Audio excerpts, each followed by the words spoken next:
cristiano es de hecho y no de hablar.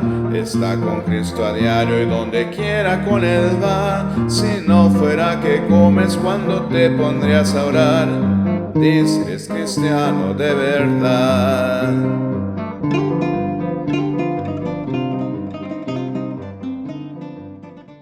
Buenas tardes, hermanos. Qué gusto verles por aquí a todos. Al joven de gorra, que también me da gusto verlo. Víctor, bienvenido. Santiaguito, bienvenido. Todos bienvenidos. Juan Carlos. Antes de empezar, quiero hacer una moción de orden, ¿no? Para todos aquellos. Enrique, ¿cómo estás? Mori Paz. Hermana Ruth, bienvenida. Qué gusto verla. Todos, es un gusto verles a todos. Quiero hacer una mención de esta moción de orden, sobre todo para todas aquellas personas que de repente se conectan por Zoom, ya sea al culto dominical o al culto de oración los días miércoles. Mi hermano Paul hablaba en un inicio, ¿no? Siempre en los programas que le dan a los directores de culto, la primera instancia dentro del programa es llamar al orden y a la reverencia, ¿no? Ya ven que de repente anda uno disperso ahí en la barra y platicando con los que llegan y demás, ¿no? Este llamado es también para nosotros cuando estamos en el Zoom, hermanos. Recién tuvimos por ahí una situación con una grabación, digo, el día de hoy se graba la predicación.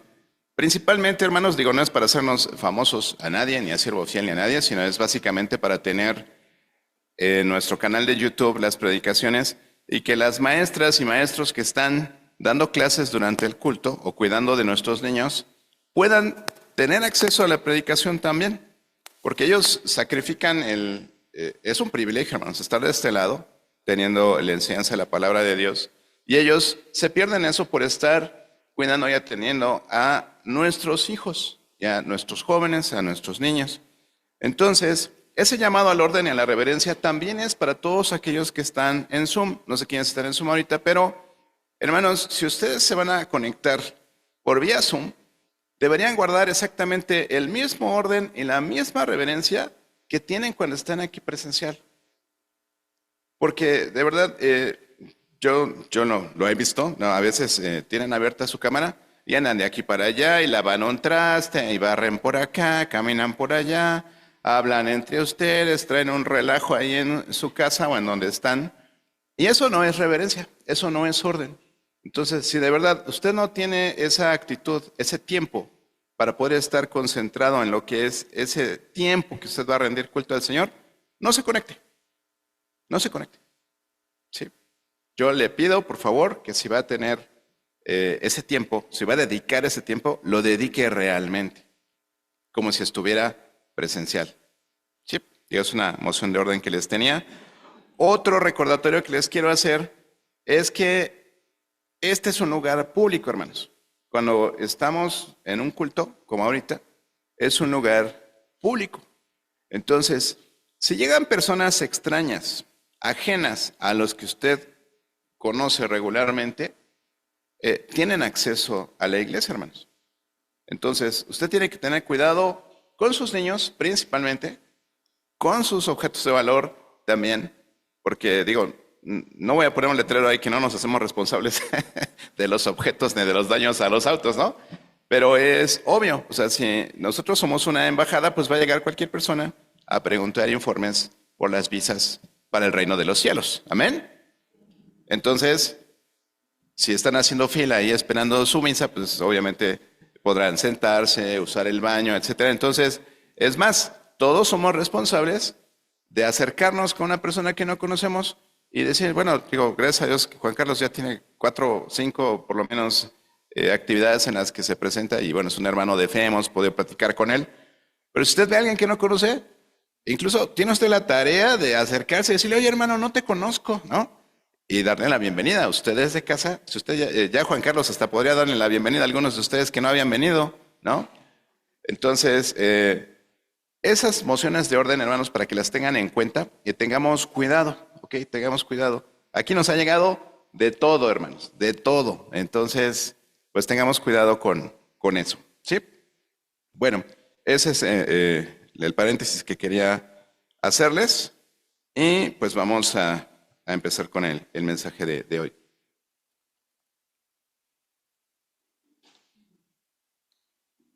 Bien, ayer ya creo que fue el último día de clases, entonces creo que los escolares, los estudiantes ya están ahorita más tranquilos porque ya llegaron las vacaciones y los docentes, ¿verdad? Y los administrativos de los colegios, como mi esposa, también pues ya están más tranquilos, ¿no? Eh, Estamos en esos días previos a lo que conocemos como la Semana Santa, ¿no? Y qué mejor oportunidad que estos 3 domingos, digo, voy a utilizar 3 domingos para hablar de este tema. Y quiero hablar acerca del trasfondo de todo este evento que celebramos en Semana Santa. Si analizamos exactamente qué es lo que celebramos, pues diríamos que no es precisamente la celebración de un tiempo de vacaciones o de descanso, ¿no? O qué bueno que no hay clases. Algunos quizás descansaremos jueves y viernes y decimos, pues gracias a la Semana Santa, ¿no? Es como descansar en Halloween y decir, ay, gracias al Halloween que descansamos. O sea, no es precisamente por eso, pero es un buen tiempo para hacer un recordatorio del evento que sustenta o que es el cimiento de nuestra fe, que es precisamente el Evangelio de Cristo. Si usted me acompaña a 1 Corintios 15, del 1 al 4, es un pasaje que vimos dentro de la revisión de la cosmovisión bíblica que vimos hace un par de domingos. Primera de Corintios 15, del 1 al 4, es donde el apóstol Pablo, esto podríamos decir que es la mención plena, la plena mención en la Biblia de lo que es el Evangelio. Para los que estudiaron el curso de hermenéutica, esta es la plena mención de lo que es el Evangelio. Dice el apóstol Pablo, además os declaro, hermanos, el Evangelio que os he predicado, el cual también recibisteis, en el cual también perseveráis. Por el cual asimismo, si retenéis la palabra que os he predicado, sois salvos, si no creísteis en vano. Porque primeramente os he enseñado lo que asimismo recibí. 2 puntos. Lo que sigue es el Evangelio. Que Cristo murió por nuestros pecados, conforme a las Escrituras, y que fue sepultado y que resucitó al tercer día, conforme a las Escrituras.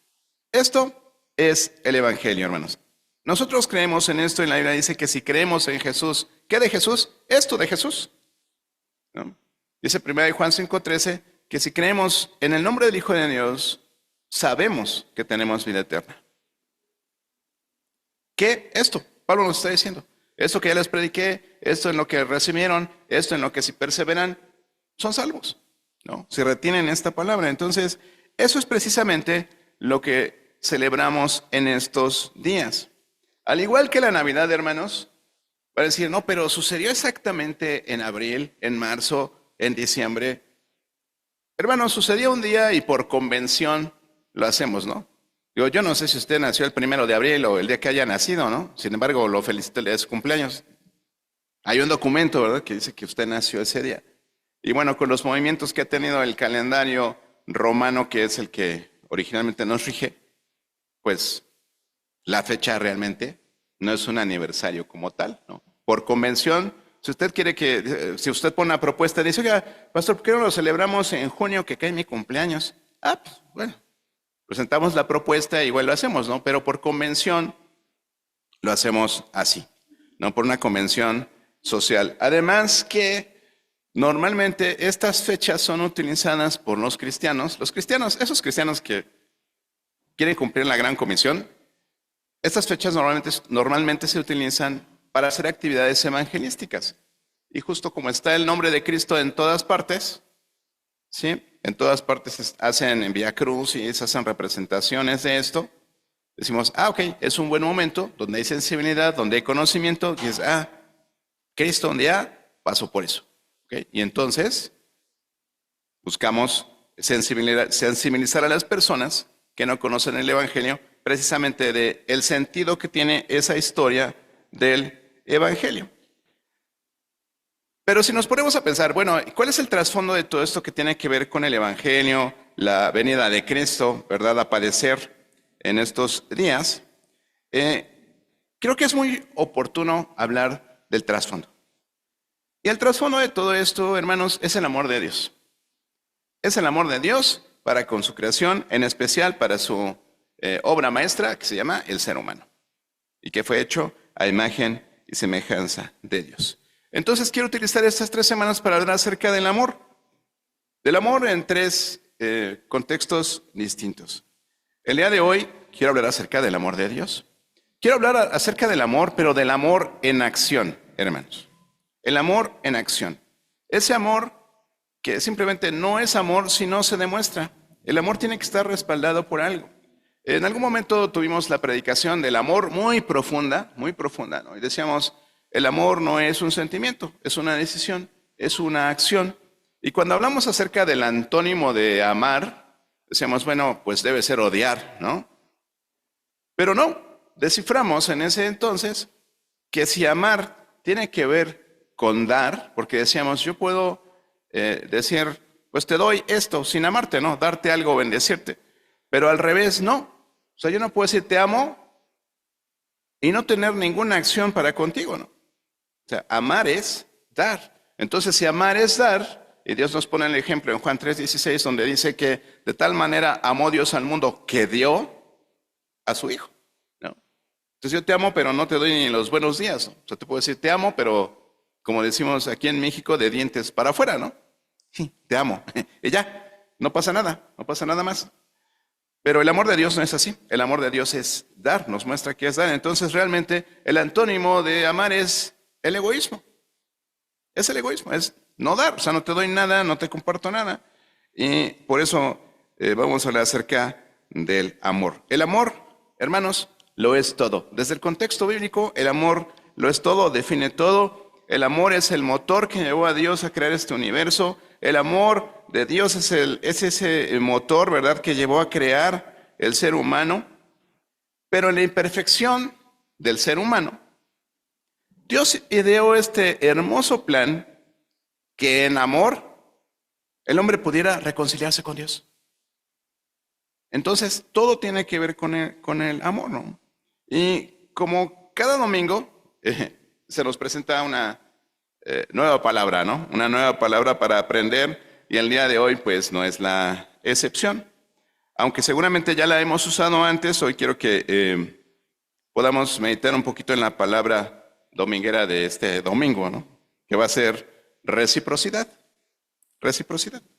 La Real Academia de la Lengua Española, bueno, tenía una definición ahí medio como esa de ¿qué es un cuadrúpedo, no? Animal de 4 patas, ¿no? ¿Qué es un caballo? Es un cuadrúpedo. Entonces, no se entiende mucho, pero decía que es la correspondencia mutua de una persona o cosa con otra, correspondencia. Entonces tenemos que ir a buscar qué es correspondencia, ¿no? ¿Qué es corresponder? Responder de la misma forma. Ya en otro momento estudiamos las leyes del movimiento de Newton. Sí, tuvimos esa clase aquí y hablamos de las 3 leyes de Newton. Entonces, si nos vamos a lo que dice Newton, que Newton, el hermano Newton, porque era hermano, el hermano Newton, Isaac, imagínense, se llamaba Isaac, ¿no? Isaac Newton. Entonces, él en esa ley del movimiento que dice que a toda acción ocurre siempre una reacción igual y contraria. Así fue como originalmente la planteó. Y en palabras de nuestros maestros de física, pues dicen que las acciones mutuas de 2 cuerpos siempre son iguales y dirigidas en sentido opuesto. Suena muy extraño, ¿no? Bueno, el resumen es que a cada acción corresponde una reacción, ¿sí? Del mismo tamaño, pero en sentido opuesto. Entonces, si yo te doy un golpe, tú me das uno. Bueno, depende del peso, quizás no sea de la misma magnitud, ¿no? Pero bueno, al hablar de Dios, hermanos, lo que vamos a encontrar es un cúmulo, así, muchísimas acciones asombrosas que nos muestran y reflejan el amor de Dios hacia nosotros. Por ello, la serie que vamos a iniciar hoy va a hablar del amor en acción en sus diferentes contextos bíblicos. Empezamos con el amor de Dios. La semana próxima, si Dios quiere, estaremos hablando del amor al prójimo. Y la siguiente semana estaremos hablando del amor a nosotros mismos. Así que si ustedes han usado esa frase de que mi autoestima está muy baja, no se pierdan esa tercera predicación. Tenemos mucho que aprender respecto a lo que somos en Cristo. Muy bien, vamos a tener que abordar este tema precisamente en reciprocidad. ¿Por qué en reciprocidad? Bueno, dice en 1 Juan 4:19, nosotros le amamos a Él, hablando de Dios Padre, dice, porque Él nos amó primero. Y ahí encontramos precisamente esta reciprocidad. Nosotros no lo amamos porque se nos ocurrió o porque nos nace hacerlo, sino porque Él nos amó primero. Y desafortunadamente así nos manejamos como seres humanos. Si tú me das, te doy. Si tú me hablas, te hablo. Si tú me saludas, te saludo. Si tú me pides perdón, yo te pido perdón. Y es una mala práctica, hermanos, delante de Dios. Porque la práctica del Señor Jesús siempre fue dar antes de recibir. Amar antes de ser amado. Ser amigo antes de que sean amigo contigo. Todo eso ustedes lo han leído en su Biblia. Y entonces vamos a adentrarnos en la palabra de Dios para identificar por lo menos algunas acciones de todas las que Dios ha tenido para con nosotros y que nos hablan acerca del gran amor que Él ha tenido para con nosotros desde el principio de los tiempos. Y me gustaría que oráramos para poder adentrarnos en el tema. Sí, acompáñeme. Amado Dios, te damos tantas gracias, Padre, porque nosotros no te amamos por iniciativa propia, realmente apreciamos todo lo que tú eres, lo magnificente, lo grandioso que tú eres, y por ello, Señor, te agradecemos que tú hayas puesto la vista en nosotros. Te agradecemos todo el amor que tú has mostrado para que nosotros, en las diferentes etapas de la humanidad, en las diferentes edades y en las diferentes circunstancias en las que, a pesar de nosotros fallarte cada vez, tú siempre demuestras tu amor, porque tú no cambias. Tú nos amaste desde el principio, desde que creaste a Adán del polvo de la tierra y soplaste aliento de vida en su nariz. Desde entonces, Señor, tú nos amas. Te damos gracias, alabamos tu nombre y queremos descubrir, Señor, a través de tu palabra, todo esto que tú has hecho por nosotros y aún las cosas que no hemos visto, pero que tú has hecho por amor para con nosotros. Gracias por tu amor. Gracias por la vida de cada uno de los que estamos aquí, Señor, porque tu amor es el que nos ha traído a ti. En el nombre de Jesús oramos. Amén y amén. Encontramos el amor de Dios en cada página de nuestra Biblia, hermanos. Cada acción que vemos allí, el Señor la ha hecho con amor para nosotros. Desde el momento de la creación, desde el inicio.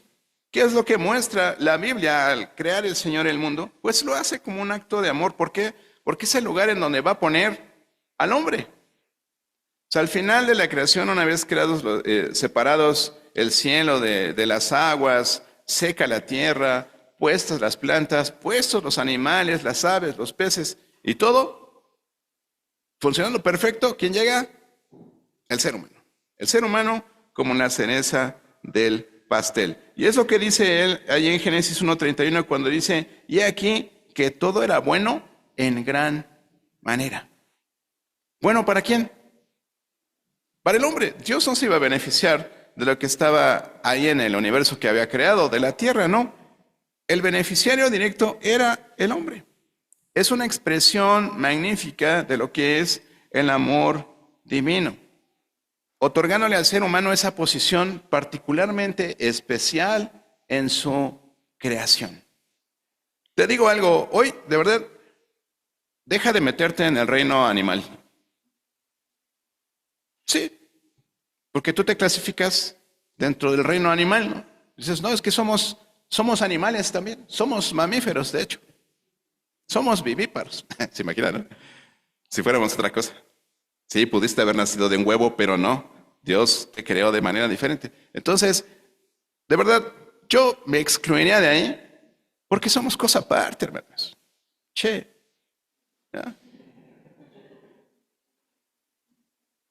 Somos de otro reino, hermanos. ¿No?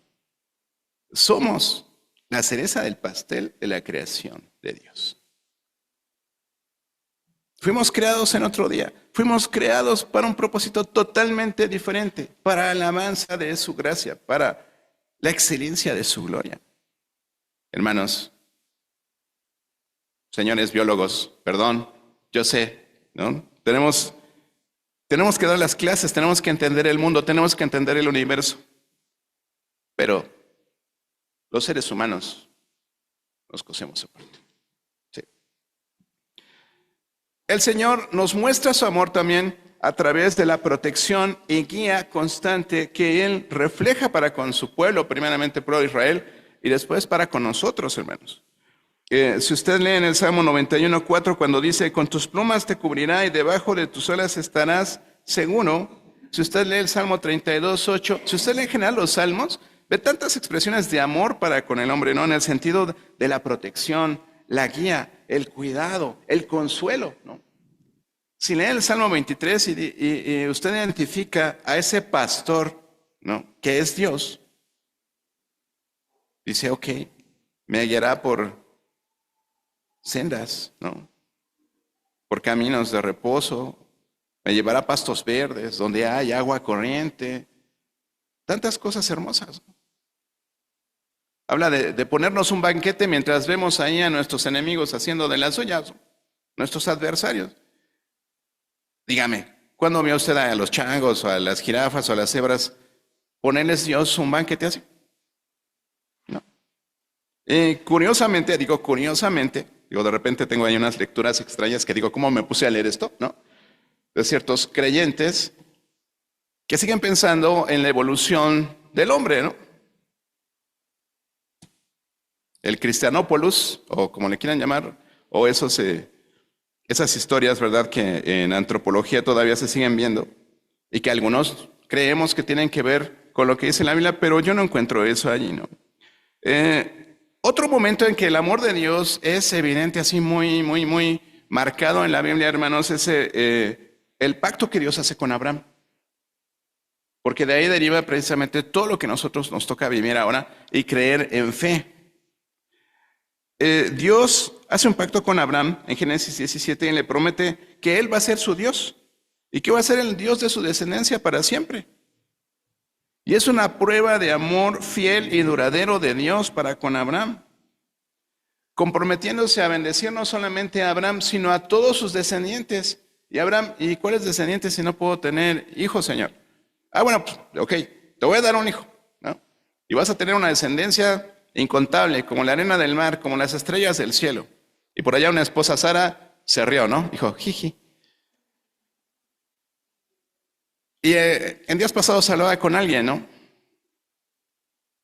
Oye, estoy haciendo todas las cosas bien, voy a la iglesia, oro todos los días, leo el devocional, voy al culto, pero las cosas no mejoran, ¿no? Dije, bueno, yo te veo con vida, ¿no? Te veo con salud, cosa que no tienen otras personas. Y si pensamos en las bendiciones de Dios, las promesas de Dios, tan solo lo que dice el Salmo 23, ¿no? Ya habíamos hecho ese análisis de que todos los verbos están en tiempo futuro, ¿no?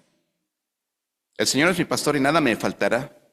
En lugares dedicados pastos me hará descansar.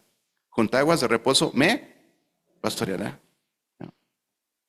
¿Qué sigue luego? Algo de mi alma, ¿no? Confortará mi alma, me guiará, ¿no? Todo es, dice, futuro. Incluso las bendiciones de las que vemos en Efesios, esos lugares celestiales en Cristo, donde nos posiciona el apóstol Pablo, que vamos a estar allí, es a futuro. Y cuando Dios le promete a Abraham que va a tener un hijo, ¿cuántos años pasan para que esa promesa se pueda cumplir?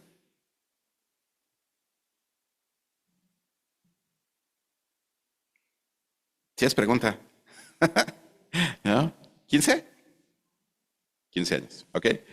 Entonces, pasaron 15 años, ¿no? Y en el camino dice, ay, no, pues no llega la bendición. Y bueno, ya saben, Abraham también se equivoca, al fin ser humano, ¿no? Pero el Señor cumplió fiel su pacto con él. Y a través de Abraham y su descendencia llega a nosotros el Cristo, hermanos. Entonces, en amor, Dios hace este pacto con Abraham y en amor, Él se mantiene fiel hasta el final. ¿Y qué me dice de la liberación de Israel? ¿Se acuerda cuál fue la última plaga sobre el pueblo de Egipto cuando el Señor liberó a Israel de ahí? La muerte de los primogénitos. ¿Y cómo se llama la fiesta que celebran los judíos después de ese día? La Pascua. ¿Y sabe qué significa Pascua? Segunda semana de vacaciones. ¿No? Pascua es fiesta, hermanos. Fiesta. Entonces la Pascua es la fiesta en la que ellos recuerdan cómo el Señor les libró de la muerte de los primogénitos. ¿Sí? Y la segunda semana es la semana de Pascua que le conocemos, ¿verdad? Pero eso festejamos, ¿no? Festejamos al Señor Jesús, que es nuestra Pascua. También dice Pablo, ¿verdad? El Señor Jesús es nuestra Pascua, es nuestra fiesta. Su evangelio es lo que celebramos nosotros en este tiempo, su amor. Entonces, la liberación de Israel de la esclavitud en Egipto es otro ejemplo del amor de Dios. Dice en Éxodo 3, del 7 al 8, dice, he visto la aflicción de mi pueblo que está en Egipto y he oído su clamor a causa de sus opresores, conozco sus angustias y he descendido para librarlos. Una muestra del amor de Dios rescatando al pueblo de Israel. ¿Y qué me dice acerca del perdón? El perdón de Dios es algo maravilloso, es increíble, es incomprensible. Nos cuesta mucho trabajo ejercer el perdón de Dios. Y decimos, es que me cuesta tanto trabajo perdonar a tal persona por todo lo que me hizo. Es que usted no sabe, pastor, cómo me maltrataron, ¿no? Dios nos perdona todos nuestros pecados a nosotros. Y cuando tú te empiezas a comparar con alguien más y dices que yo no soy tan pecador como el otro pecador, te ves bien fariseo, ¿no? Que dices, ok, si tuvieron ese amor para contigo y Dios tuvo ese amor para perdonarte y que Cristo muriera por tus pecados, recuerden, esa posición del Cristo crucificado, ahí debíamos estar nosotros, cada uno de nosotros pagando por nuestros propios pecados. Sin embargo, Cristo, voluntariamente, sujeto a la voluntad de Dios, dice, yo voy. Y Él voluntariamente se somete al Padre. Entonces, en esta liberación del pueblo de Israel, vemos también el amor de Dios. Posteriormente, vemos el amor de Dios también reflejado en la insistencia de Dios para que su pueblo se reconcilie con Él. Sí, ¿cuál es la acción? Dios envió profetas. Sí, Dios envió a Jeremías, a Isaías, a Ezequiel, todos esos que ustedes se conocen, Daniel, Oseas, Joel, Amós, Abdías, Jonás, Miqueas, Nahum, todos esos, Zacarías, Malaquías, todos tenían una misión, y era hablar con el pueblo de Israel y decirle, oigan, nos estamos desviando, hay que corregir el rumbo, hay que estar por la derecha con Dios. ¿No? Y tenía que ver con el amor de Dios, tenía que ver con el perdón de Dios. Recordamos la historia de Jonás yendo a Nínive, aquí a decirles, oigan, arrepiéntanse porque el Señor los va a destruir. ¿Por qué el Señor tendría que hacer eso, no? Ahora, en 2 Corintios 5:20, que es uno de los lemas de Siervo Fiel, donde decimos que somos embajadores en nombre de Dios y rogamos a través de Él, reconcíliate con Dios. Es lo que hacen los profetas. Reconcíliense con Dios. Y en eso encontramos el perdón de Dios cuando vemos en 1 Juan 1:9, que siempre lo usamos para decir que si nosotros confesamos nuestros pecados delante de Dios, Él es fiel y justo. Él es amoroso para perdonarnos y limpiarnos de toda maldad. Y ese era el trabajo de los profetas. Y ahora es nuestro trabajo al mundo. El poder llevar ese mensaje de reconciliación. Otra acción del amor de Dios para con nosotros es la provisión diaria, hermanos. Celebro que ninguno de ustedes se haya quedado sin comer esta semana. Y si algo así sucede, hermanos, la iglesia está para eso. Se lo he dicho a más de uno. Tú no puedes quedarte sin comer porque te estarías quedando sin comer por gusto. La iglesia, hermanos, está para eso. Queremos ser esa iglesia que el Señor describe, arma, organiza, le revela a Pablo y decía, tenían todas las cosas en común. No es posible que yo tenga que comer y tú no tengas que comer. No es posible que yo tenga para mi transporte y tú no tengas para tu transporte. No es posible que tú no tengas para tus gastos y yo sí. Para eso es la iglesia, hermano. Y a veces por pena, que a veces la pena tiene que ver más con un orgullo encubierto, ¿no? Decir, ¿cómo? ¿Cómo me voy a acercar a la iglesia para decirles que no tengo para mis pasajes y apenas estoy empezando a trabajar? ¿Cómo les voy a decir que no tengo para la leche de mi niño, no? ¿Cómo le voy a decir que no tengo para la consulta médica? ¿Cómo le voy a... Hermanos, la iglesia realmente debe ser esa familia de hijos de Dios, donde todos buscamos tener esa igualdad.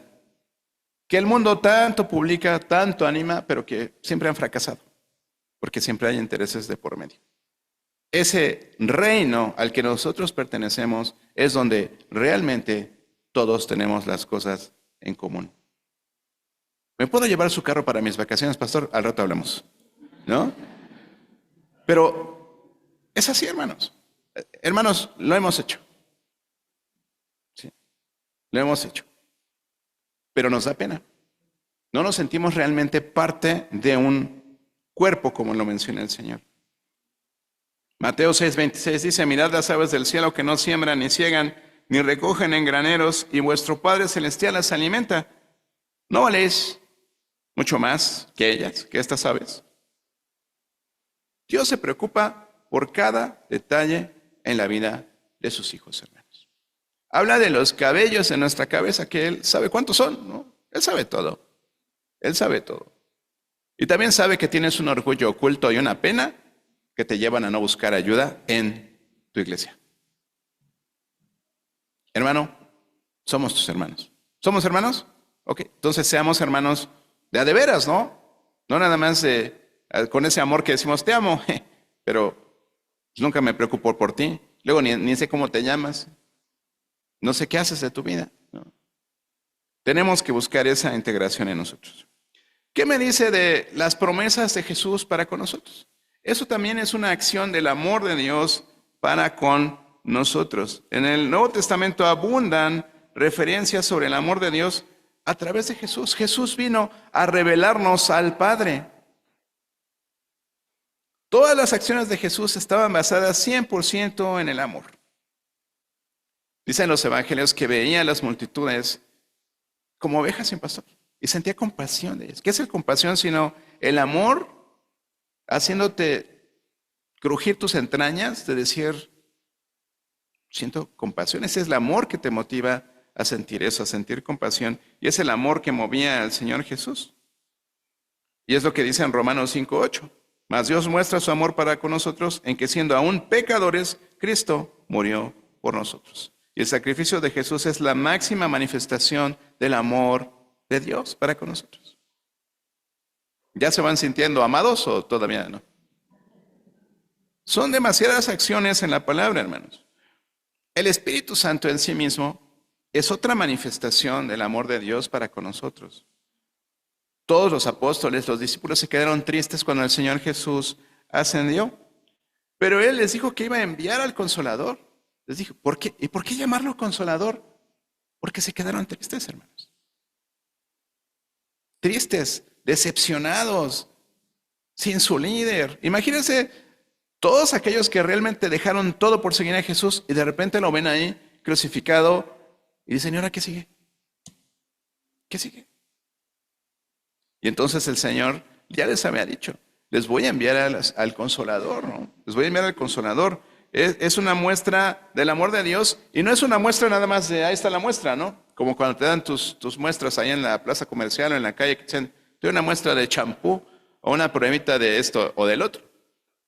Es una muestra continua del amor de Dios, porque el Espíritu Santo viene a morar en nosotros cuando nosotros hacemos esa profesión de fe y decimos, sí, yo creo en Cristo como mi Salvador, como mi Señor, y buscamos hacer ese pacto con el Señor. Sí, yo voy a creer y yo voy a obedecer tus mandamientos.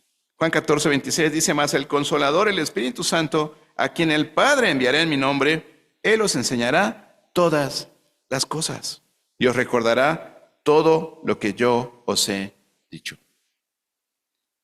¿Jesús envió al Espíritu Santo? No, estamos hablando del amor de Dios, hermanos. Dios envió a Cristo. Dios envía al Espíritu Santo. Estamos hablando del amor de Dios Padre para con nosotros. El Espíritu Santo, una manifestación de Dios, guiándonos, enseñándonos, consolándonos. ¿Qué me dice acerca de la nueva creación? Esa nueva creación que vemos a futuro en Apocalipsis 21:4. Nos habla de un futuro lleno de esperanza. Nos habla de una nueva ciudad, de un cielo nuevo, de una nueva tierra, desde el 1 hasta el 7. Pero dice, enjugará Dios toda lágrima de los ojos de ellos, de quienes, de los seres humanos que son su pueblo y que están ahí en esa nueva ciudad. Y ya no habrá muerte, ni habrá más llanto, ni clamor, ni dolor, porque las primeras cosas pasaron. Esta promesa de una nueva creación, hermanos, es una declaración del amor de Dios hacia el infinito y más allá, o sea, eterno. Es el amor de Dios eterno, esa promesa de la vida eterna. Y por mencionarles algo, estas acciones de parte de Dios hacia nosotros, que son un reflejo pleno de su amor, usted puede encontrar muchas más, ¿no? Pero ya se está preguntando, bueno, ¿y cuándo vamos a ver lo de la reciprocidad? Bueno, precisamente vamos para allá, ¿no?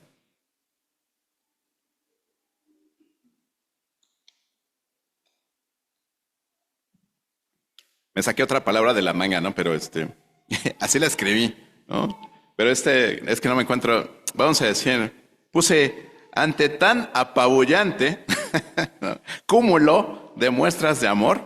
O sea, ante todo ese bonche de muestras de amor, hermanos, de ese pocotón, dijeran en el pueblo de Dani, de ese pocotón de muestras de amor, ¿cómo responderemos nosotros? ¿Cómo responderemos? La gran verdad de la humanidad, hermanos, es que iniciamos con no reconocer precisamente el gran amor de Dios que nos ha mostrado. Dice en Romanos 1:21, pues habiendo conocido a Dios, no le glorificaron como a Dios, ni le dieron gracias, sino que se envanecieron en sus razonamientos y su necio corazón fue entenebrecido. Viendo todas las acciones, leyendo todas estas acciones, yo creo que les digo como unas 10 más o menos, pero hay muchísimas más, hermanos, que usted puede encontrar, muestras del amor de Dios para con su creación. Y nosotros hombres no lo reconocemos, no lo vemos en cada una de estas acciones que recibimos todos los días. Necesitamos más señales, necesitamos más milagros, necesitamos más cosas porque somos incrédulos por naturaleza. De ahí que el Señor quisiera que la salvación, ¿verdad?, fuera por la locura, dice, de la predicación. Encontramos también esta verdad en el libro, podríamos llamarlo así, de la decadencia del pueblo de Israel, que es el libro de Jueces. Es el libro de Jueces. Si quieren leer todo el capítulo 2 de Jueces, van a encontrar todo lo que dice el Señor al respecto. Pero dicen los versículos 20 y 21. Y la ira de Jehová se encendió contra Israel y dijo, por cuanto este pueblo traspasa mi pacto que ordené a sus padres y no obedece a mi voz, tampoco yo volveré más a arrojar de delante de ellos a ninguna de las naciones que dejó Josué cuando murió. Jueces 1 nos relata que Josué murió, ¿no? Y pasó algo como lo que sucedió cuando Moisés se sube al monte, va a hablar con Dios para que le dé las tablas de la ley. Ya que estos dicen, oye, pues ya se tardó el Moy, ¿no? ¿Qué hacemos? Pues ya no, si se va Moisés, pues ya no tenemos al Dios de Moisés. Entonces, pues ahí hacen la vaquita de zarcillos, de collarcitos, y hacen su vaquita de oro, ¿no? Y este es ahora nuestro Dios, ¿no? Y Aarón ahí, ¿no? Sí, apoyando la causa, háganme el favor, ¿no? Pero así somos. Decimos, ¿por qué Aarón? Bueno, ¿y por qué tú? ¿Por qué tú no estabas reconociendo el amor de Dios en tu vida, no?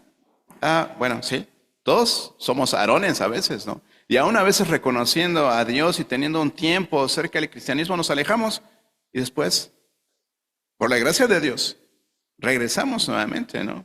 Pero esto sucedió con el pueblo de Israel. Ahora que no estaba Josué, otra vez dijeron, ¿Y ahora quién podrá ayudarnos? No, pues ahí está Estarot, ahí está los Baales, los dioses de los vecinitos, ¿no? Y empiezan a echarse a perder otra vez. Y usted sabe cómo termina el libro de Jueces, ¿no? Que cada quien bebía y hacía lo que bien le parecía. La anarquía total. Aquí vemos en este pasaje de Jueces, dice, por cuanto este pueblo traspasa mi pacto que ordené a sus padres. ¿Qué pacto? Pues precisamente el pacto del que habíamos estado hablando, ¿no? De Abraham, ¿no? Y después dice, y no obedece mi voz. ¿Qué voz? Pues la ley de Dios, ¿no? La ley de Moisés, precisamente. No están siguiendo la ley. Y si nos vamos al Nuevo Testamento, porque yo sé que muchos dicen, pero eso está en el Antiguo Testamento, y usted nos ha dicho que hay cosas para el pueblo judío y otras para los gentiles y otras para el pueblo de Dios. Pues sí, en Lucas 22:20 dice, de igual manera, después que hubo cenado, el Señor Jesús, última cena, dice, tomó la copa diciendo, esta copa es el nuevo pacto en mi sangre que por vosotros se derrama. El nuevo pacto es con Cristo. ¿Y en qué consiste ese pacto? Bueno, el Señor Jesús, lo que leímos en un principio, 1 Corintios 15, dice en el 3 y 4, que Él murió por nuestros pecados. Fue sepultado y resucitó al tercer día. Y a través de ello, ¿qué tenemos nosotros? Perdón de pecados y vida eterna. Ese es el pacto. El Señor nos está dando perdón de pecados, vida eterna. Y Él dice en Juan 14:15, si me amáis, ustedes amé. Yo ya los amé. Con todas esas muestras de amor. Y mi pacto es este. Yo te doy perdón de pecados, vida eterna. Y tú, guarda mis mandamientos. Juan 14:15. Si me amáis, guardad mis mandamientos. Juan 14:21. El que tiene mis mandamientos y los guarda, ese es el que me ama, y el que me ama será amado por mi Padre, y yo le amaré y me manifestaré a él. Es que no me siento amado por Dios. Es que no siento que Dios esté en mi vida. No lo siento, no lo oigo, no lo veo. La gran pregunta sería si estás guardando los mandamientos de Cristo. Esa sería la gran pregunta. Porque la Biblia dice que el que los tiene y los guarda, Él lo reconoce como alguien que le está mostrando su amor en reciprocidad. Y entonces dice, será amado por mi Padre, y yo lo amaré y me manifestaré a Él.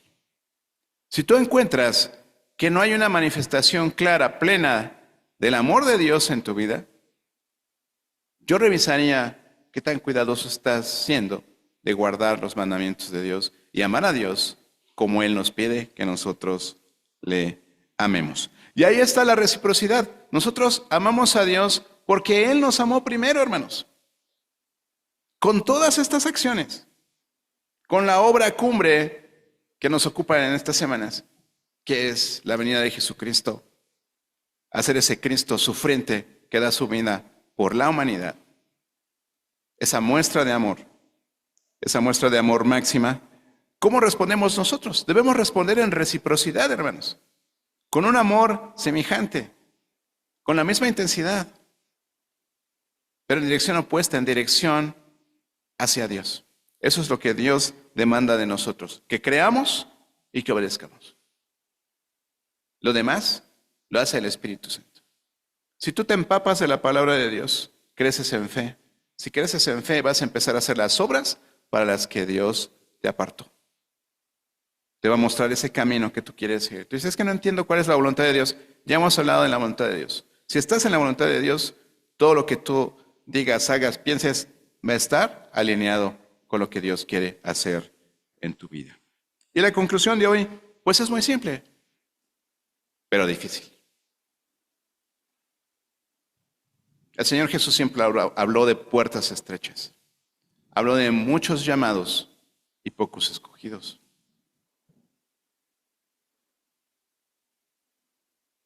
Porque el camino angosto, hijo, es difícil. El camino ancho es fácil. Dice, y muchos son los que se pierden. ¿Qué camino vamos a escoger? Concluyendo, bueno, ante el amor de Dios, deberíamos responder en obediencia, hermanos, en obediencia al pacto, al nuevo pacto que Él nos ofrece y cumplir con nuestra parte. Creer y obedecer para que Dios se siga manifestando, como hasta el día de hoy, en amor hacia nosotros. Amén. Bueno, vamos a ponernos de pie y vamos a orar.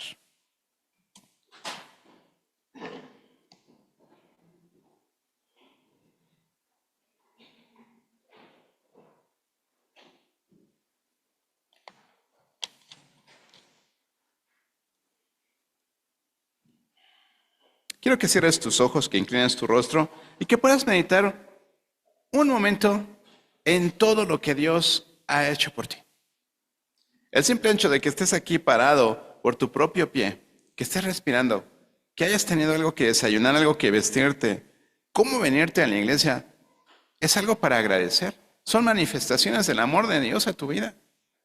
Que tú no lo quieras ver es diferente, pero créeme, el Señor te ama y te lo manifiesta cada minuto de tu vida.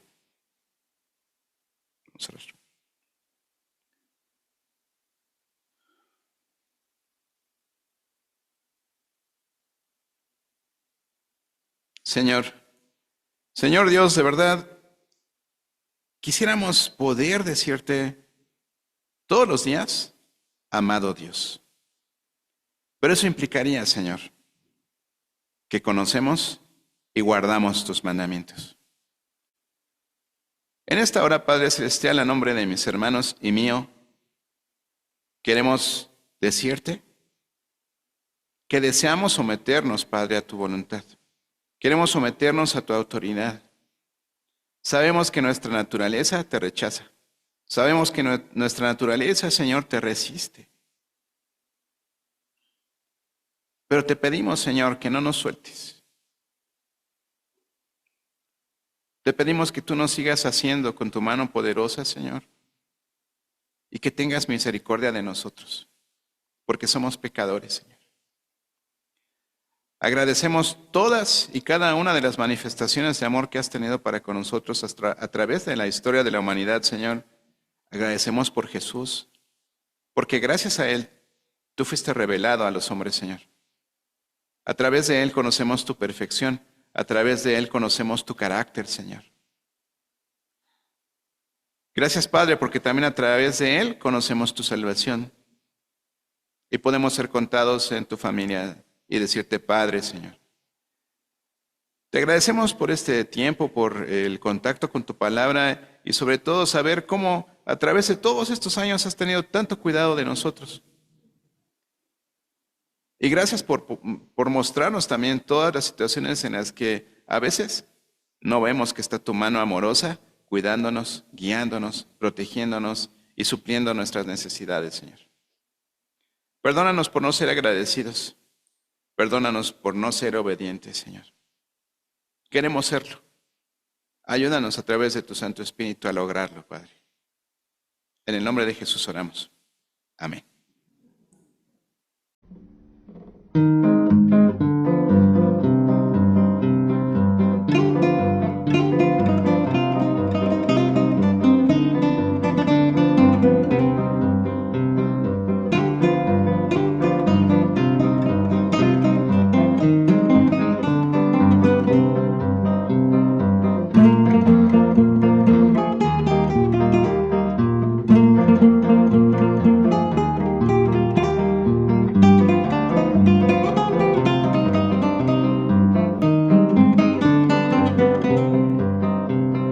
Piensa que un cristiano es de hecho y no de hablar.